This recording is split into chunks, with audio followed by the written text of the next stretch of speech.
what do people mean when they say that Freud has been discredited? What is it that they're trying to get across with that claim? It seems to me that, okay, sure, Freud was, he's a psychologist of the past. It's been 120 years since his seminal work, The Interpretation of Dreams, was published. Nonetheless, his contributions to psychology seem to me profound, obviously. I mean, this is the man who created talking therapy. Before him, psychological problems were dealt with by the methods of medical men. It was purely... It was treated, mental illness was treated as a disease in say the 19th century, the late 19th century, when there were French hypnotists and people like Pierre Genet, and maybe even Breuer, who collaborated with Freud on some of his earlier works, studies in hysteria, notably. These old guard of psychology, the true original psychologists, were medical men. They saw mental illness as an illness, and they attempted to treat it in the same way that they would treat other diseases. So of course, they weren't talking to people who had childhood trauma. They were talking to people who were presenting with symptoms. So hysteria was one of the main diagnostic categories, and what that essentially meant was just uncontrolled behavior. It's such a vague description. It doesn't say anything about the mind. All it says is that there's a certain behavior that needs to be corrected, but it's very obvious, and the solution is going to be a medical one. It's going to involve drugs, and it's going to involve perhaps exercise, physical treatments, maybe some kind of bath. I mean, you can imagine some varieties of conversion therapy would have similarities with the early methods of psychiatrists. But of course, Freud recognized that maybe these problems aren't just physical ailments. He had a concern for what is known as etiology. And what that means is the history of illness of the patient. So oftentimes when diagnosing a patient, even a physician, they don't just look to see how they are presenting, how the patient is presenting at the time of examination, but they also look back at their medical records, and they speak with the patient and ask them about their history with illnesses and different ailments that they've had. And that can help the physician to determine what's happened. Sometimes a disease might be a manifestation of something that's been happening for a long time. So a symptom, it might be, oh no, my back is extremely painful, my low back is very painful. That might be a symptom that's manifesting now of a different problem. And if we could look through the history of illness, we could see maybe this person has a problem with their hips or their knees or their ankles or something along those lines. And that you can see there that the history has actually informed the diagnosis, because it's not just a spontaneous problem happening with this person's lower back. It's actually a chain of events has occurred, and if we can fix it at its root, all of the other problems that have been flowed on from that initial illness, those might just correct themselves. And that often does happen. You see, especially if people who have that kind of injury with the lower back, or injuries for say, people who go to the gym and they do weights, they often get injuries, but it turns out oftentimes that the solution is, I don't know, maybe they need to stretch the hamstrings, maybe they need to strengthen up their psoas muscle in their core, maybe they need to do some lower back strengthening exercises. Usually it's just a weakness somewhere. It's a weakness or a tightness in one or two places, and it's the compensations and the follow-on effects that actually produce the unpleasant symptoms. So in order to treat the problem, You don't just treat the symptoms. You look at the history of illness and you determine what the original cause was. So Freud was the first person to really apply that type of thinking to psychology. He thought, the etiology, the root causes, history of illness, of mental illness, of people who are experiencing schizophrenia or hysteria. Of course, schizophrenia then was not called schizophrenia. It was called... What was schizophrenia called?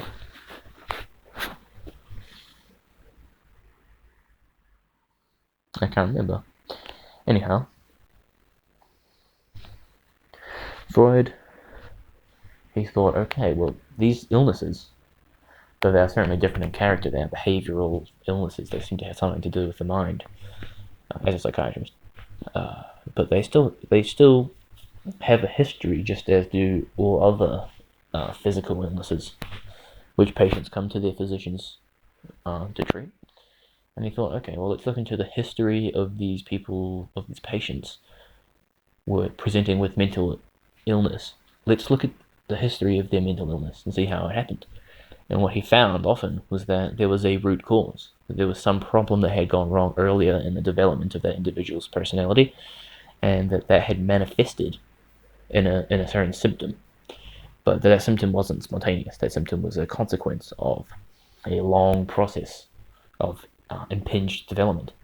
So Freud developed a method for attempting to look through the person's history of mental illness and to speak with the person and to actually identify what the root causes are. Because unlike with the body, it's very difficult to find out what those root causes in the mind are. With the body, it's a matter of, if the lower back is sore, we can look at all of the different ways the body interconnects, and we can see all of the different points that might give out, and we can just test them one by one. There's only so many places. If the lower back is sore, or we could look up and we could look down, or we could look around the core, but there's really only so many directions. Whereas if someone is presenting with a very unusual, sporadic, spontaneous, disorganized behavior, which is the characteristic of a hysteric, it's very difficult to tell at first inspection what is causing those things, because generally they weren't yelling, oh no, I had a traumatic experience with one of my parents in my early childhood, and ever since then I've never been able to recover, and now I'm expressing that. Doesn't make sense. Why this moment in particular? So Freud thought, okay, well, we need a method of actually discovering the history of these illnesses, because oftentimes it's the memories are repressed. They're not even there. They're not accessible. So the causes are unknown not only to the doctor, but also to the patient. So Freud then, he takes this method where he tries to identify the root causes of the illness. And what that led to was him employing what he called talking therapy. And we're all familiar with talking therapy if we know anything about what modern psychological therapy is. It's essentially a one-on-one counseling session. That is the basis of all modern therapeutic interventions. And that's something that Freud produced. So far in our discussion of Freud, it seems to me that there isn't really anything that he's suggested that would warrant the claim that he has been discredited, or at least it wouldn't yet warrant any sense of skepticism or dubious skepticism. You know, he seems fairly, at least to this early point in his career, he seems to be earnest. It's as though he's naturally moving the medical discipline a step further into the more let's just put it this way: it's much more difficult to pin down the operations of the mind than it is to pin down the operations of the body. It's just a more difficult thing to do. So naturally, medical men focused on what they could actually practically move forward with, which began with physical treatment. But there came a point where Freud was there, and he noticed that mental ailments were a significant problem, and that there wasn't an appropriate means of treatment. So he seems to be acting in earnest.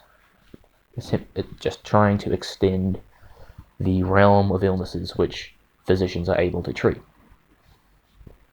So the question arises, why is it that Freud now is described as discredited? And typically when someone tells you Freud has been discredited, the suggestion is you ought not to reference this guy. He's being discredited. To reference him demonstrates that you are an uninformed person and you believe pseudoscience. Now, I think that's hardly reasonable. I think that's an exaggeration. Certainly, Freud was not as rigorous as modern academics. But he's also a man who published over 20 volumes of dense and difficult material. And I'll say original material. No one else had been really investigating things in the way that he had before. He had. And he gave rise to the modern therapeutic tradition of interpersonal talking therapy. So why is it that people dislike Freud? Well, he did have to develop his method of interrogating his patients to discover the history of the illness and to discover what events led to the stunted development that eventually manifests in symptoms like hysteria and schizophrenia. And of course, that method is something which is very difficult to create, and in creating a method of interrogating the minds of others, it's extremely prone to error. It's very difficult to find an objective method of interpreting something which is purely subjective. I mean, it's not, to discover an objective method for investigating the body is one thing, because that requires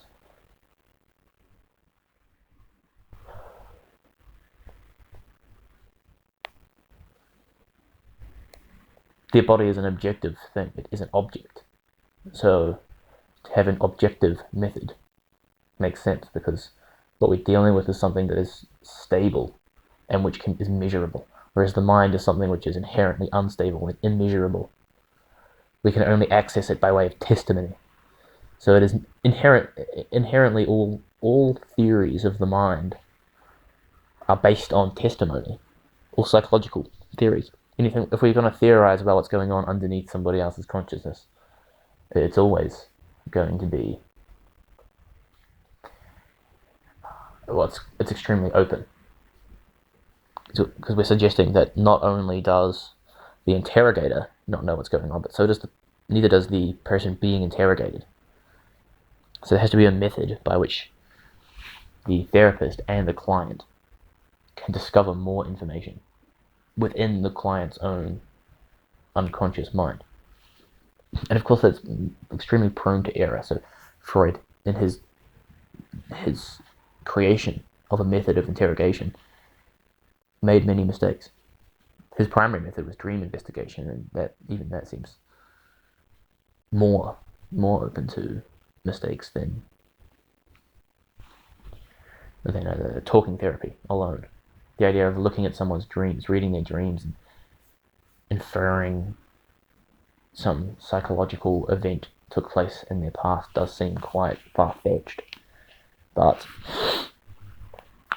put yourself in the shoes of Freud himself, and this is a man who was unrivaled. Literally, there was no one else doing what he was doing. So you could say to him, this seems pretty far-fetched, but then he would say, well, I'm having results. People are coming to me, they have these problems, we talk through them, I read their dreams, we do the free association methods, we do all these processes, and we discover sources of anguish and sources of blockage for the natural development of the personality. And once we discover them, we can discuss them and figure a way out of expressing those things in a way that is not destructive. If you are in that position, the criticism that what you're saying is quite far-fetched would be certainly not enough to distract you. It wouldn't prevent you from continuing, because Freud's goal was to help his patients, and if his system is helping him to help his patients, of course he's going to feel that it's incredible success. And given the influence that he has had on psychology, it seems very clear that what he was doing was of value. If we could have more people like Freud who could create bold theories and incredibly well worked out systems, I think we'd progress much more quickly. For every one creative genius like Freud, there's 10,000 post hoc rationalizing academics who sit there annotating works and collecting footnotes and referencing others. They never want to generate anything of their own.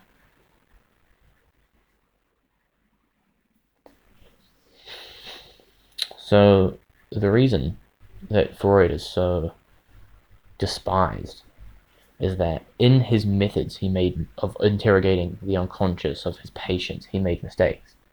And the argument is that he's reading things into the unconscious of his patients that are consequences of his system and may not actually be present in the patient.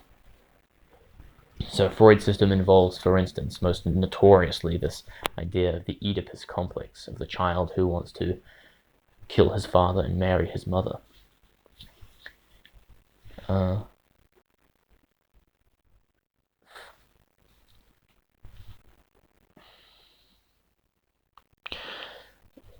In terms of interrogation, Freud would often find this complex at the root of all of his patients' problems. And the argument against that has been that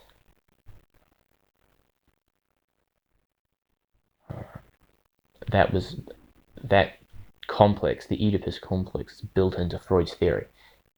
He asserts that it is at the base of all neuroses, all psychoses, all of his patients' problems, and therefore he sees it everywhere. The suggestion being that had he had a different theory, if he thought that some other complex was at the base of all psychological problems, psychological ailments, and stumbling blocks, if he didn't think that, if he thought another complex had been at the root, he may have read that complex into the root of his patient's problems. So the criticism is that he's attached to this Oedipus complex, to this idea of sexuality as the fundamental force inside of all humans, driving us along, is insufficient. It seems arbitrary. He seems to have arbitrarily chosen some cause, and he's reduced everything to that cause.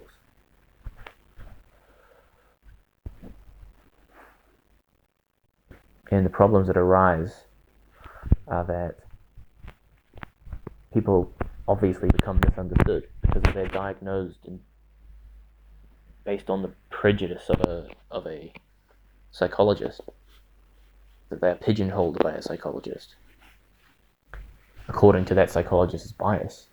That's of no use to the patient. Then the question comes along that I have to ask: can it be said that Freud was of no use to his patients? Did Freud really go about his life as a psychologist, reading into all his clients this Oedipal complex and mistreating them and producing nothing? The answer to that is a resounding no. This is a man who definitely had benefited his clients, and whose theories were adopted by his successors and then adapted, but we still have talking therapy to this day, so clearly something that Freud was doing was helping people.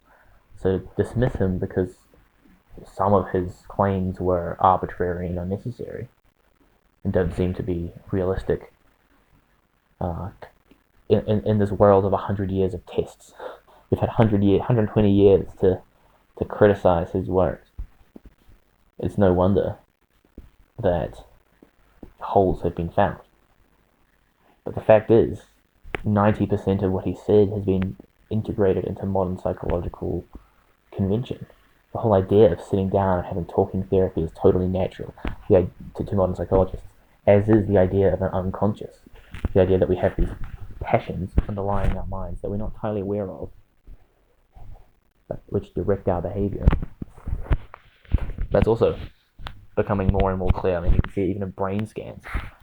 We have Thinking Fast and Slow by Daniel Kahneman. He's talking about how there's a not really conscious type of thinking which interferes with our conscious thinking. So it's quite clear that much of what Freud was talking about is accepted. And if we hadn't had Freud, then we wouldn't have these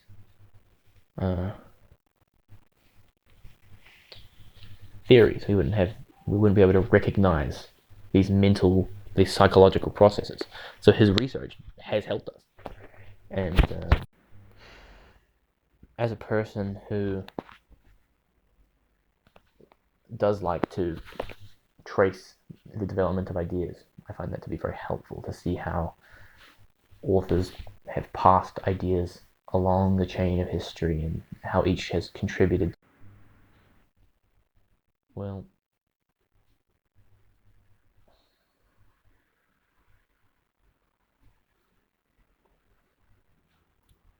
when I'm trying to unpack psychological ideas, I find that at the root of very many of them are Freudian assumptions.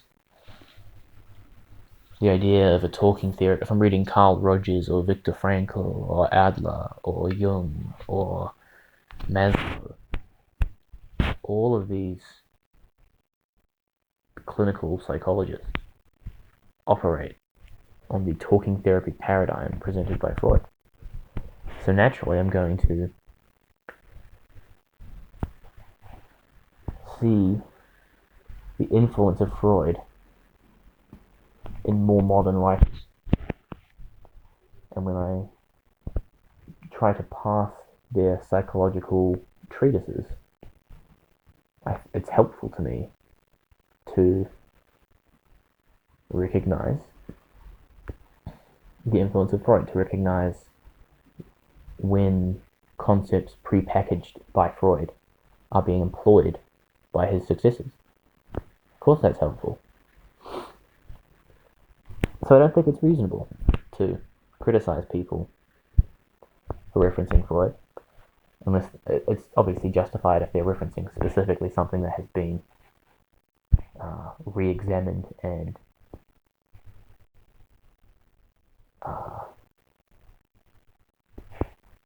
reliably shown to be false. So, for instance, some of Freud's claims on infant sexuality, child sexuality, those may well just be wrong, and we might be able to verify that with evidence. And his descriptions of sexuality, those often seem his theories of why homosexuality occurs, for instance, it seems to me to be quite speculative. But that doesn't change the fact that at the root of this theory, and some of its most basic assumptions have been integrated into our culture. So to simply disregard Freud on that account seems immature and unreasonable to me. It's as though we were to disregard Hegel in our analysis of Marxian economics, or Nietzsche in our discussion of morality. I mean, these are just central people. These are central thinkers on these topics. Of course, it's going to be relevant to look at the forebears of our modern thinkers.